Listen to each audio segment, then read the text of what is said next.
How you doing there? Welcome back to Babylon Talmud.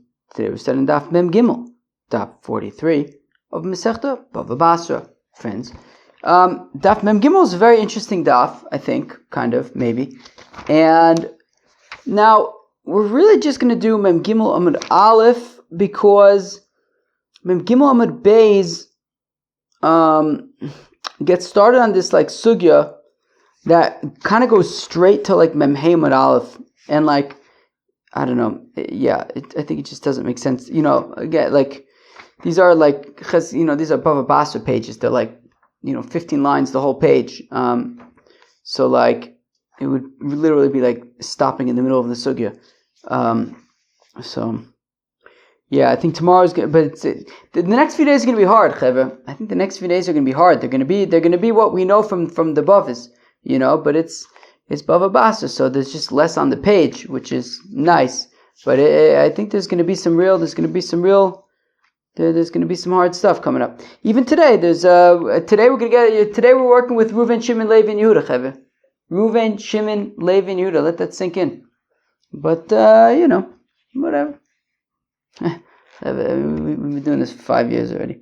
Alright, we learned Yivamis ages ago. Okay.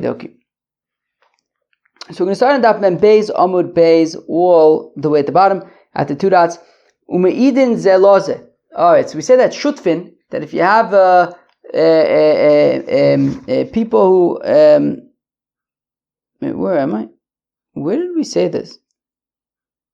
Wait, what? Yeah, okay. Was that a Brisa yesterday?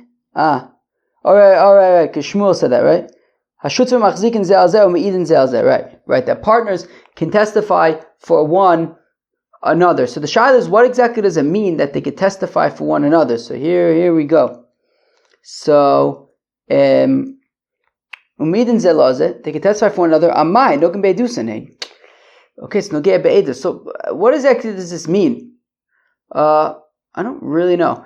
Well, this part is like a little bit unclear to me. But anyways, so like Reuven, so I guess Reuven and Shimon jointly own a field, okay? And it sounds like we're saying that if Reuven needs to testify on behalf of Shimon to prove that, I guess, Shimon's part of the field belongs to Shimon, so we're saying that Reuven is allowed to, I guess, join together with another witness, and now you'll have two witnesses, one of them being Reuven, to testify that Shimon owns his part of the field.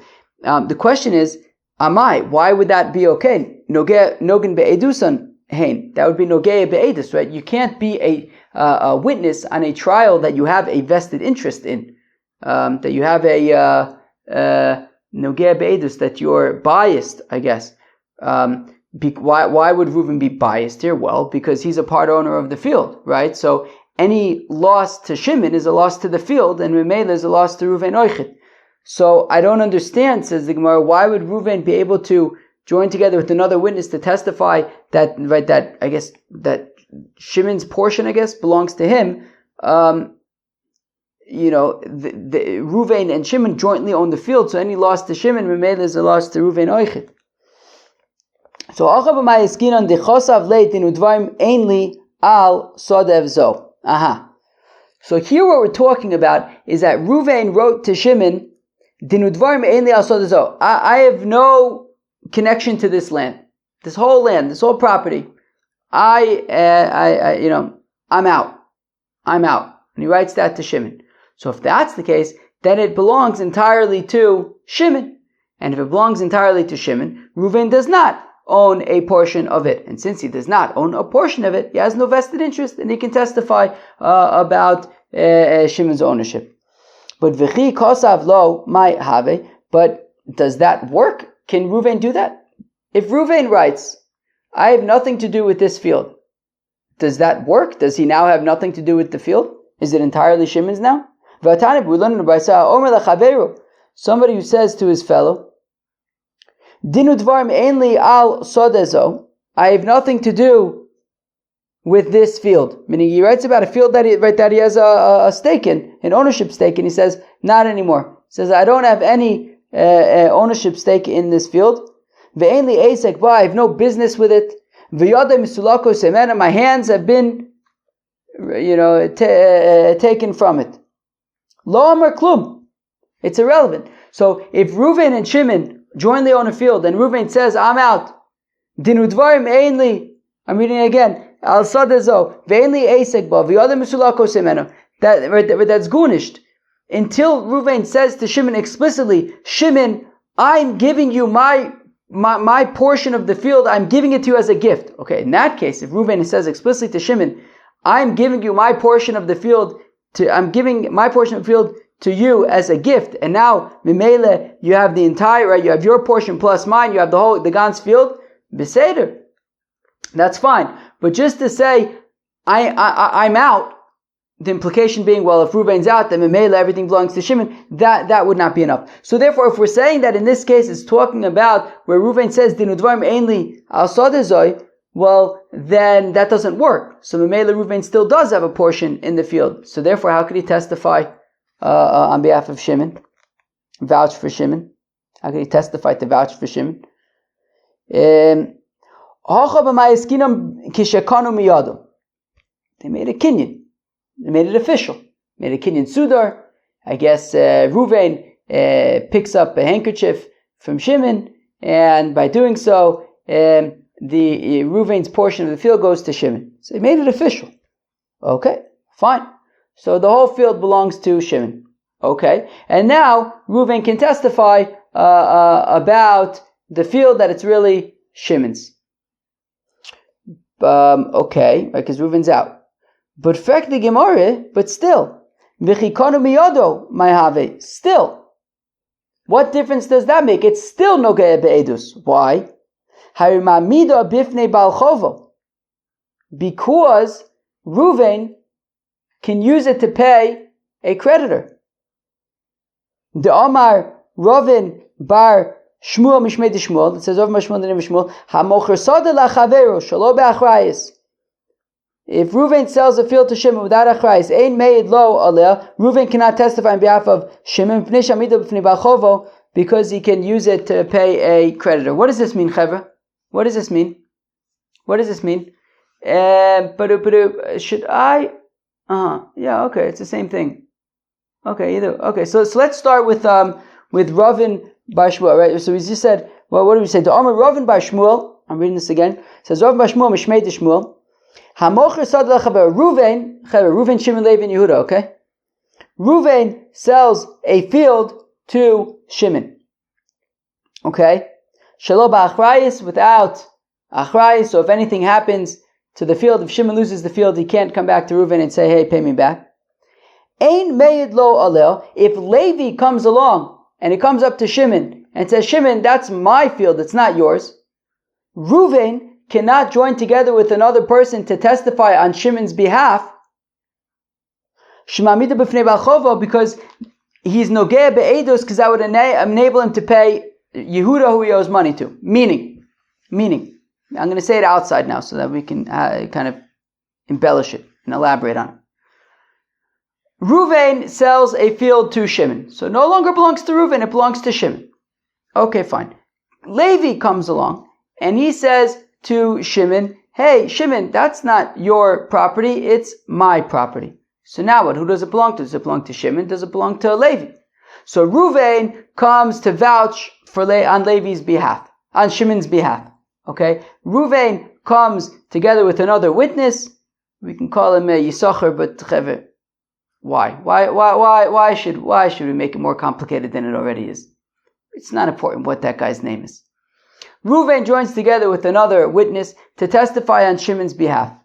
We're saying that is problematic. Reuven cannot join together with another witness to testify on Shimon's behalf. Why not? Reuven sold it to Shimon. What relationship does Reuven have with that field? What interest does Reuven have in establishing it in Shimon's possession rather than if Levi succeeds in taking it away from Shimon? What difference would that make to Reuven? He sold it. It has nothing to do with it. The difference that it would make is that if Reuven owes Yehuda money, by the way, I hope I'm not going to mix up the names at all, because there's a lot of names and a lot of relationships over here.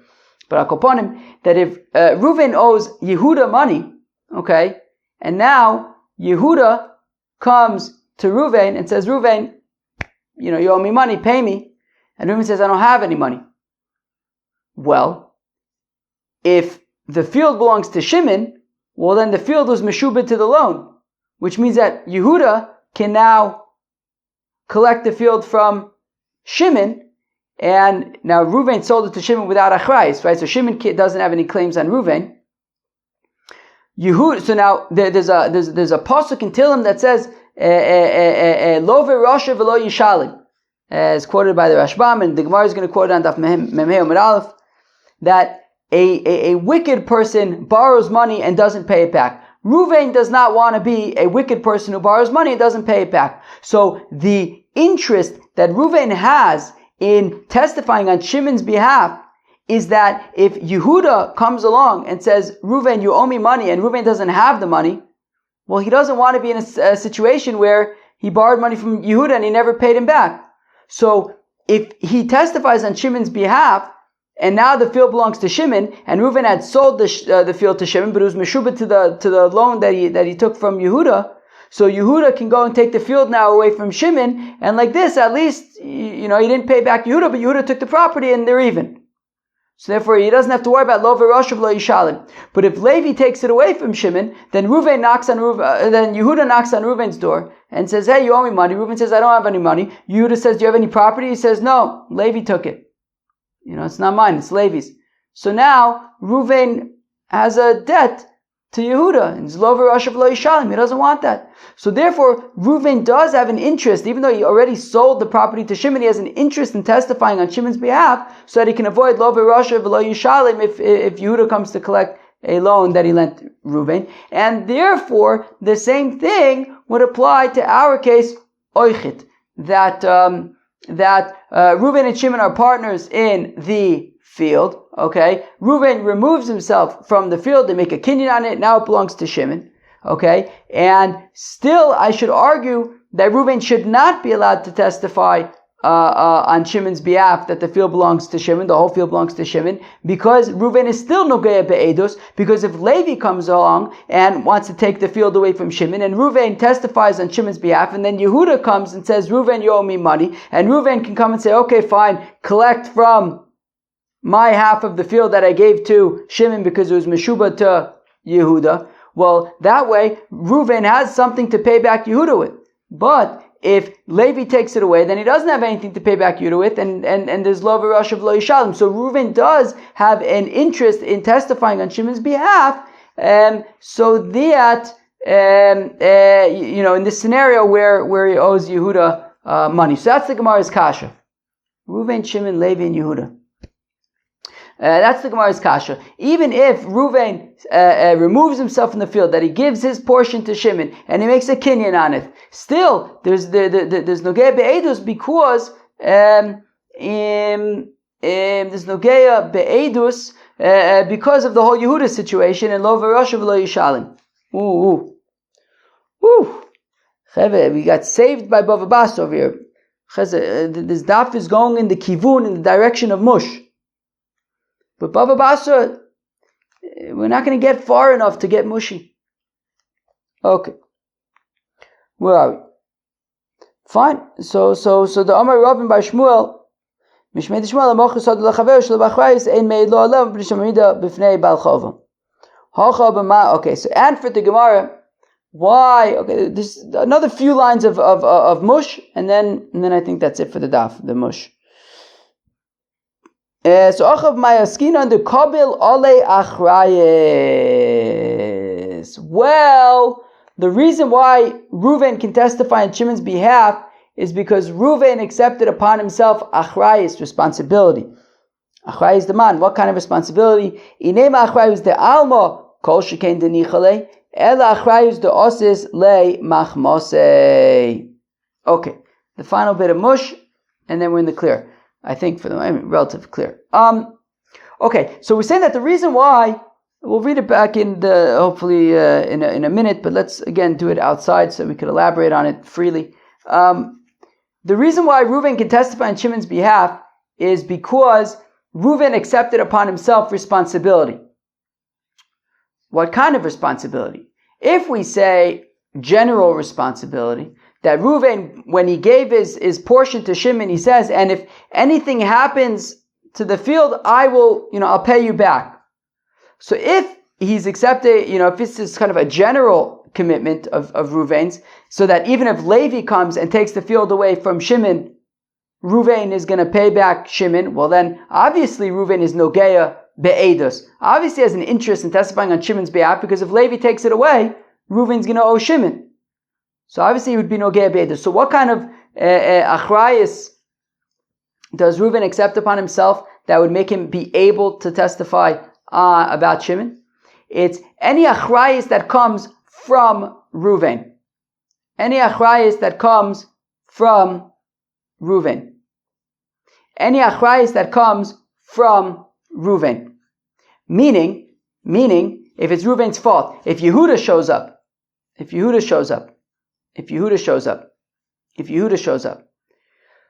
so Ruvain says to Shimon, if Yehuda shows up and takes the field away, okay, so then I'll pay you back, right? Meaning if I default on a loan and therefore Yehuda takes the field away, I'll pay you back. So in that case, Reuven can testify about the field, because in that case it makes no difference. Either way, he's going to have a scenario of Love Rasha V'lo Yishalim. How come? Well, let's say Levi takes away the field, right? So we're saying that if Levi, Reuven and Shimon jointly owned a field, and we're saying that Reuven removes himself from the field, gives his portion to Shimon, and he says to Shimon, if you lose the field because of my irresponsibility, I will pay you back. Okay, now comes Levi, and Levi says, this is my field. We're saying that Reuven can join together with another witness to testify and to testify on Shimon's behalf that it belongs to Shimon. Why is that allowed?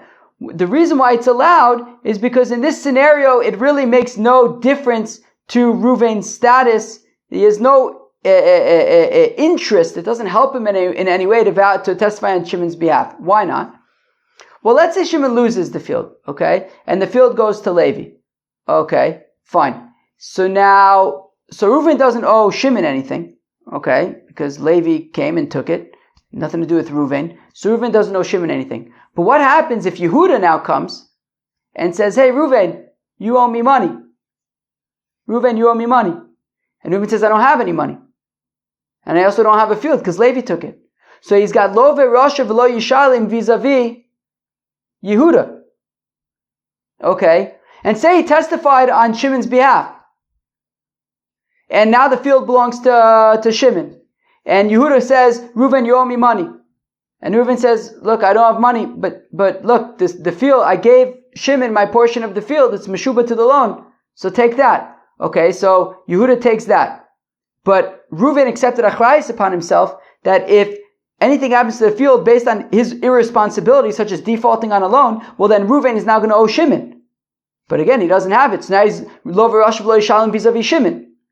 So in this case, there's no, Reuven testifying on Shimon's behalf doesn't help Reuven, doesn't benefit Reuven in any way, because look, if Levi takes it away, he's got Lo v'Rosh v'lo Yishalim vis-a-vis Yehuda. If Levi doesn't take it away because Reuven testifies on Shimon's behalf, well then Yehuda is going to take it from Shimon, and Reuven's got Lo v'Rosh v'lo Yishalim vis-a-vis Shimon. So either way, Reuven owes somebody money and he has a debt, and there's Lo v'Rosh v'lo Yishalim. So it really doesn't change his standing, his status at all, whether he testifies on Shimon's behalf or not, and therefore he's allowed to testify on Shimon's behalf. Okay, so again, Achav Ma'iskin, I'm reading in the Gemara, the reason why Reuven is allowed to testify on Shimon's behalf is because he accepted upon himself responsibility. Achrayus demand, what kind of responsibility? If we're talking about general responsibility, that if anything happens to the field, Reuven will pay back Shimon, well then, well certainly he has an interest in testifying on Shimon's behalf, because if anything happens to the field, Reuven's on the line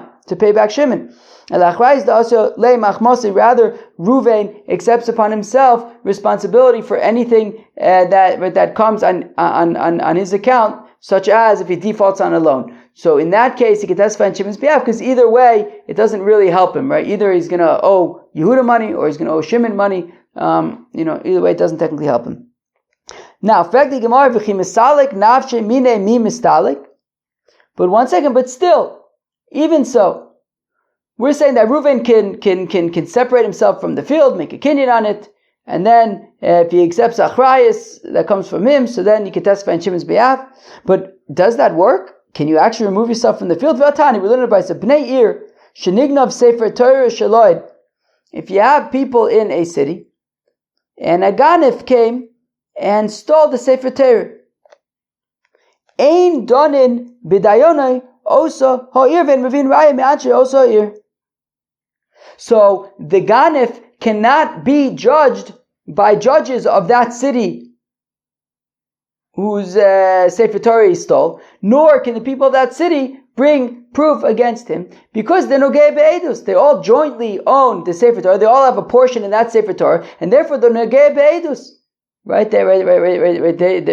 They're victims of the theft, and therefore they can't be sort of part of the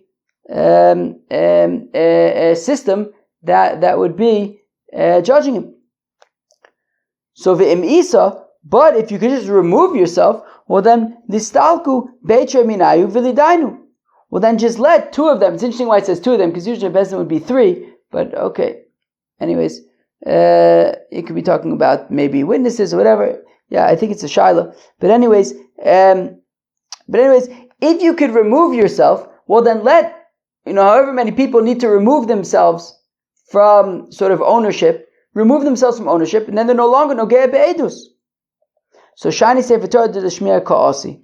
To which you say, no, yeah, but a sefer Torah is unique. Sefer Torah is different, because sefer Torah, you can't really remove yourself from it, because you hear it, right? Meaning the way you interact with the sefer Torah is that you hear somebody reading from the sefer Torah, you hear kriyas Torah, and therefore, you might separate yourself from it, but you're still being yotzei from it. It's still benefiting from you. You're still, getting, participating in sort of the use of the Sefer Torah. So if you can't really remove yourself from the Sefer Torah, and that is why they're considered nogei be'edus.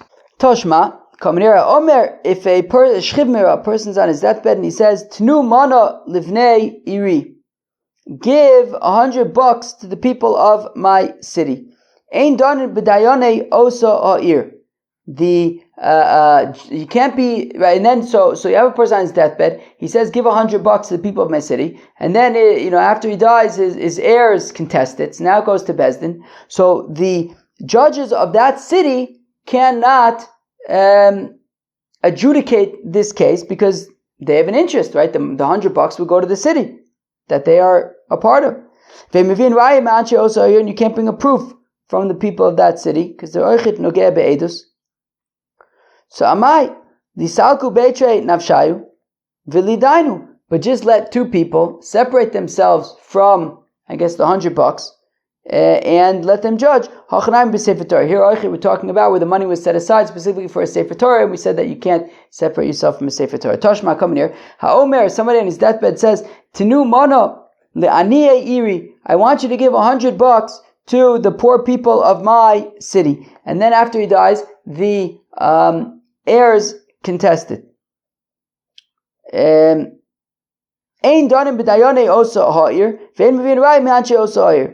it cannot be adjudicated by the judges of that city, nor can evidence be, I guess proof, testimony be offered from people of that city, because they're nogei be'edus. Because the money would go to them. I don't understand. The money was earmarked for aniyim. What's wrong with the dayanim? So ela ema ein donin b'dayonei aniyei also here. No, what it's saying is that the judges cannot be from the poor people of that city because they stand to gain from the $100. Vein mevin rai me aniyei also here, and you can't bring evidence from the poor people of that city. V'amai, how come? Listalku bei trei nafshayu v'lidainu. Just let two of them kind of, I guess, separate themselves from, I guess, the $100, and then they could judge because they don't have anything to gain. Hachanayim b'sefer Torah. Here also we're talking about where the money was for a sefer Torah. V'amai kari lehu aniyim. Well, if we're talking about a sefer Torah, well, then why are they called aniyim? De'akol eitzel sefer Torah aniyim ein. Because if you don't have a sefer Torah, then you're considered an ani, and therefore, everybody there was considered an ani. And it's in the context of a Sefer Torah. Alternatively, you could say, no, it's talking about actual aniyim. So meaning, the Shchiv Meirah says, I'm earmarking $100 for the aniyim of my city.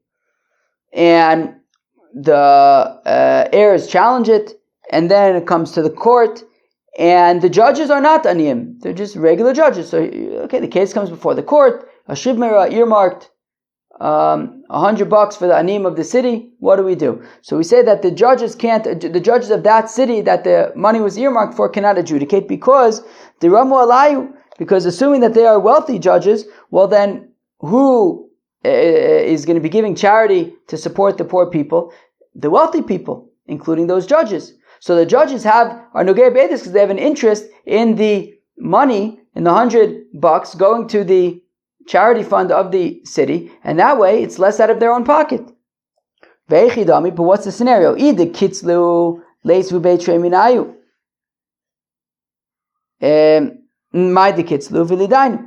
Well, still, if we're talking about where there was like a fixed amount, right? Everybody who can afford it gave a fixed amount every single year for charity. Well, then just let them pay their fixed amount. In which case, their portion has already been paid. They're no longer nogei be'edus. Well, here it's talking about where they didn't have sort of a preset amount that everybody would give. Rather, it was based on need. As the need came up, they would pay, and therefore they couldn't excuse themselves from it, and therefore the nogei be'edus. Alternatively, or alternatively, you could say that there is a fixed amount, but still, even if they already paid their amount, still generally they would still benefit by having more money in the fund. Because if there's more money in the fund, then they can help out more aniyim, and the more that the aniyim are helped out, then the less that they have to be supported by the congregation of which they are part. So generally, just kind of the more money going to the aniyim, the better. So therefore, they would still be considered nogei be'edus if it's the aniyim of their own city. We said that shutfin would be treated like a shomer socher, one to the other. So meaning if Reuven is guarding Shimon's, something that, meaning if Reuven's guarding something from part of the partnership and it's owned jointly, and then it gets stolen, so Reuven's going to have to pay Shimon because he's like a shomer socher. But amai, shmir b'bailim he, remember from Bava Metzia, shmir b'bailim, halacha in the Torah from Baishol that we applied to Shomer Socher as well, that if while a shoyel is using a cow, the owner of the cow is working also, so then the shoyel is potter for it would be potter for ones. I don't remember if the shoyel would also be potter for gneva v'aveda. I feel like yes. But we applied that oichet to a shomer socher, that he would be potter for gneva v'aveda in that case as well. So therefore, if Reuven is guarding, stuff that belongs to Shimon, but at the same time Shimon is also guarding stuff that belongs to Reuven, so they're both kind of, so when someone gets stuff stolen from Reuven, but Shimon at the same time is guarding stuff as well. So he was also working, and therefore it should be shmir b'bailim, and shmir b'bailim should be potter. As the Papa is talking about a scenario where they traded off days, right? So therefore, today Reuven was guarding exclusively, Shimon was not guarding at all. And then tomorrow Shimon would guard exclusively, Reuven wouldn't guard at all. Because they know that, Reuven knows that I'm guarding today, but as my socher, Shimon is going to guard for me tomorrow. And Shimon also knows the same thing, that when he's guarding, he knows that Reuven is going to guard the next day. So they're kind of like, doing it for each other. And therefore they're considered like a shomer socher, and it's not shmir b'bailim, because at the time that Reuven's guarding, Shimon is not guarding. When Shimon's guarding, Reuven is not guarding. Alright, that was daf. So we're going to stop here, Lamaisa. We're going to stop here, just because there's a new sugya that's just going to go. I imagine tomorrow might talk be a long daf. We'll see. Also depends how far we go. But anyways, today was kind of an interesting sugya. We talked about partners in the field testifying for one another, and got into this interesting sugyas of nogei be'edus, which is very interesting. Peace out.